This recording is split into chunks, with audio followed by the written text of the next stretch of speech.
Part 6 of Facebook is Our Future.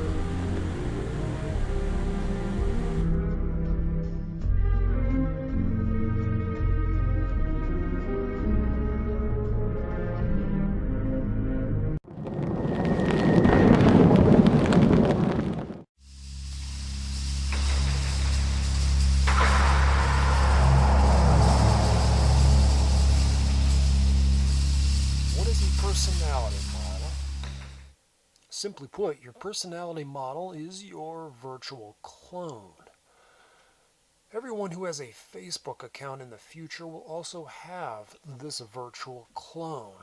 This virtual clone never stops learning, never stops growing. For all intents and purposes, it is a living, breathing entity. Everything you do online in Facebook's virtual environment, everything you say or respond to in Facebook's virtual chat room, every news story you are interested in, every like and every dislike. All of that information and a whole lot more is granulated and aggregated by supercomputers, and then that data becomes a permanent part of your personality model.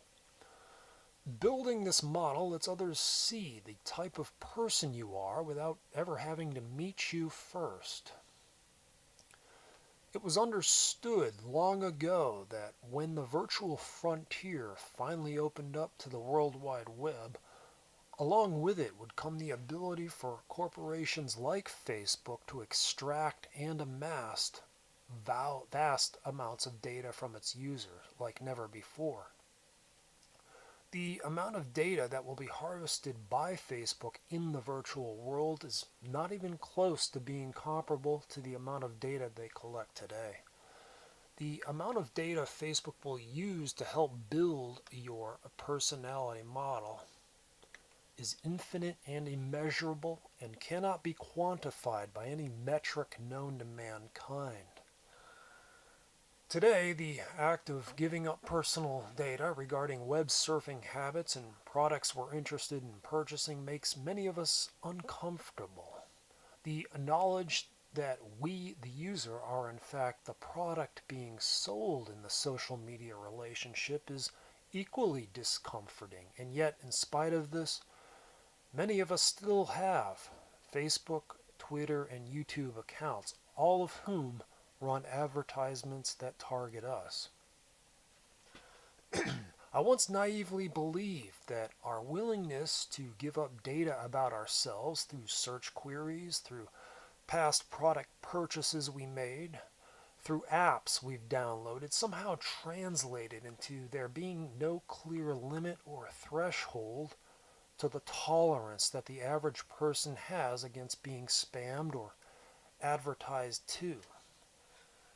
Admittedly, though, I was wrong about that, and I credit this seemingly random article from Ars Technica, May 2017, entitled 15-Second Ads Coming to Amazon's Alexa, for showing me how wrong I really was. The article talks about Voice Labs' plans to place 15-second ads inside of Skills and Amazon Echo, and how doing that might conflict with Amazon's developer agreement, which restricts any advertisements for third-party products or services. What took me by surprise were the reactions from the comments section. I mean, they came out swinging against anything remotely close to the idea that Alexa would one day serve up ads based on the questions they asked her. They just were not having it. A good majority of commenters even threatened to throw their echoes in the garbage. The backlash got so bad that I believe the website had to issue a clarification from Amazon. So after that article, it became obviously clear to me that yes, indeed, there was a limit to the tolerance people have against being advertised to, but it still remained unclear where exactly that fine line existed.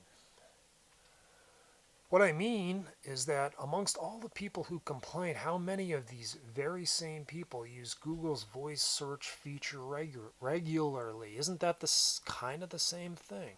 Furthermore, how many of these same people stream music on apps like Pandora, which are constantly running ads between songs. Maybe, just maybe, perhaps the problem is that not everyone is comfortable yet with having one of these home assistants inside of their house. By the way, Facebook will be getting their own digital home assistants in due time, and I talk more about that in the next section, centralization of industries. But for now, let's talk briefly about how social media will evolve from how we know it to be today to what we can expect it to be in 2030. Let's talk about how people's perception towards being targeted by advertisements will also change. First of all, understand that Facebook will be the only social media platform in 2030 that has just as much to do with Facebook revolutionizing the internet by combining both virtual reality with social media and eliminating their competition as it does the ever-evolving public attitudes about perceptions towards how they use social media in general. In the previous section, I mentioned both smartphones and social media are experiencing their own kind of growing pains, but by 2030, the general public's attitude will have matured, and coupled with that maturation is the knowledge that the healthy status and well-being, or lack thereof, of one's social media account carries with it real-world implications. So, in the future, everything will be tied to your Facebook account. Your healthcare information was by far the easiest for Facebook to obtain. When you signed up for so-called affordable health care, all of that information ended up in a nice, neat database ready to be sold to Facebook when the time was right. Your universal basic income monthly payments, all paid virtually of course, appear in the dashboard of your virtual environment's visual interface. Your monthly rideshare rental fees are deducted automatically, no approval required there.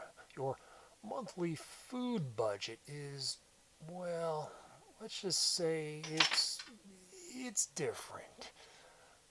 Because you will most likely be a UBI recipient, that means the food you buy will be very fake. Clean meat, as it will be referred to as, will be the order of the day. Synthetic meat grown in laboratories and imported directly from Mexico will be the low-cost solution in providing food for millions of UBI beneficiaries.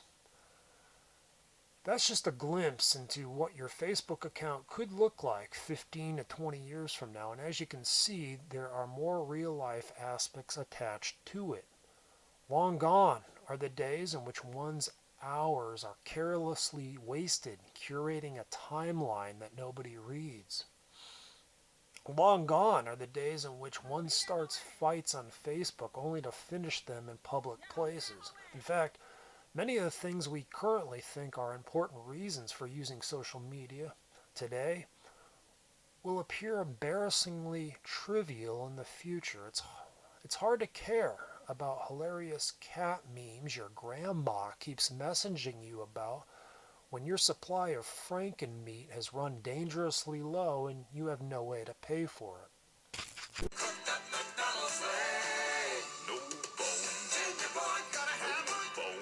Let's get back to the previous section for a moment here where I talked about Facebook taming the internet's Wild West by getting rid of trolls and hate speech. The beauty of this new virtual environment social media platform is that there is no censorship. That's right, you can say or do anything you want. You could even engage in hate speech and harassment if you want, and no banishment will come to you.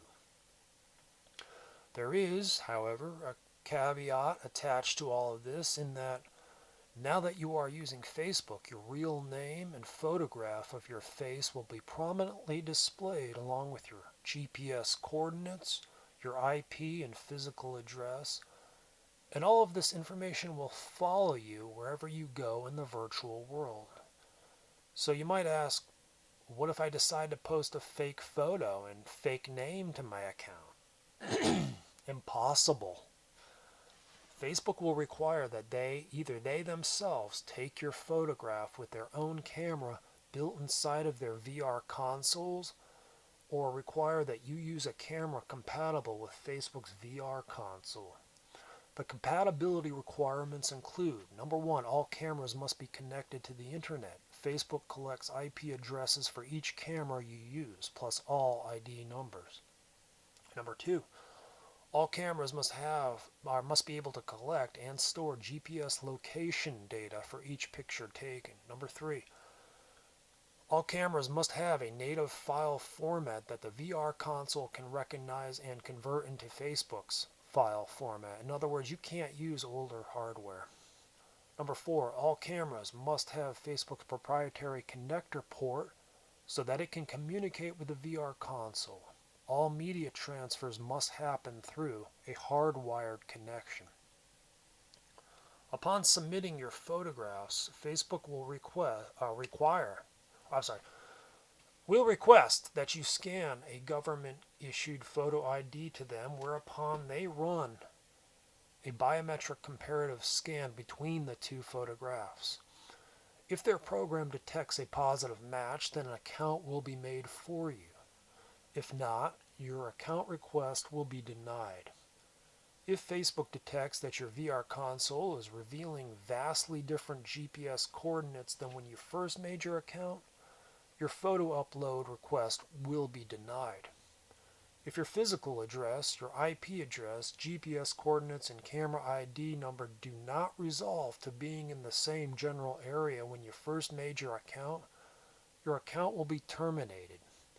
If your PRNU data does not match your camera's ID, your camera and photo will be rejected and your console will be bricked. Facebook will require that anytime you get a new camera, you register its ID number with Facebook before you can upload pictures and video. If you do not register the camera, Facebook will detect that you have an unregistered device trying to communicate with their console and will not allow any transfers to happen until you register your new camera. Every piece of hardware that interfaces with Facebook's VR console must have an identification number that is specific to one manufacturer and can be traced back to one individual user for security purposes. In addition to this, Facebook will add extra security measures to protect against spoofing a camera's ID number in the event that an unauthorized camera attempts to upload to their console. Brilliant Facebook engineers will achieve this by writing software for the console that is able to detect what camera was used to take a specific photograph by taking advantage of a flaw in digital imaging called PRNU, or photo response non-uniformity.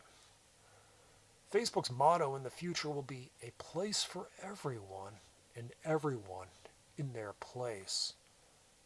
There will be no fake accounts in Facebook's future.